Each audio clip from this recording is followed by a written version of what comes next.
In this video, we're going to see how to sketch a quadratic graph when it's in factorized form like this, where you've got a product of brackets like that. And imagine that you actually weren't given this graph at all. What we'd usually try to do to plot the quadratic graph is the first thing is we'd find the intercepts with the axis. So we'd find where our quadratic curve intercepts the x-axis, which is here. That's the x-axis. So where does this curved graph hit the x-axis? Well, it's here and here. And we'd also find where it hits the y-axis, where it intercepts the y-axis, which is this point here. And how do we do that? Well, when we're on the y-axis, the x value is always 0. Wherever we are on the y-axis, the x value is always 0. So here, this point here, that's when x is 0. So let's do that first. When x is equal to 0, and our quadratic is here, so y is equal to, and let's just copy up here, y is equal to x plus 6 times x minus 2.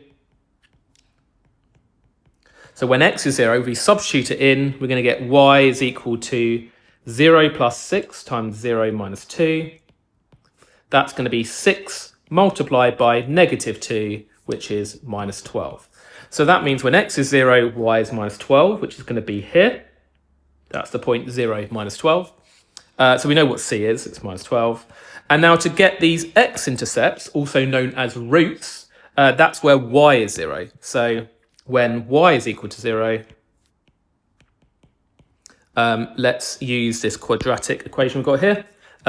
So when y is 0, let's make y, substitute y with 0, we get x plus 6 times x minus 2. Now we've got a product of two things is equal to 0. And remember, the way we solve that is to make that 0 and that 0. So if x plus 6 is 0, what would x be? Well, it's minus 6. And if x minus 2 was 0, what would x be? Well, it would be 2, wouldn't it? Remember, the easy way to do it is whatever this number is, you negate it, so that becomes minus 6 like this. And you would divide by whatever number's on from the x, but this is just 1x, so it's minus 6 over 1, which is minus 6. And so you negate this, so the minus 2 becomes plus 2 over 1 is plus 2. Right, so we've now got the values of x, which make y 0. So when x is minus 6 or 2, that will make y 0. So those are the x-intercepts, or the roots. So a is minus 6 and b is 2. And the thing is, if you weren't given that curve here, and you had all these x and y intercepts, what would you do? What you'd do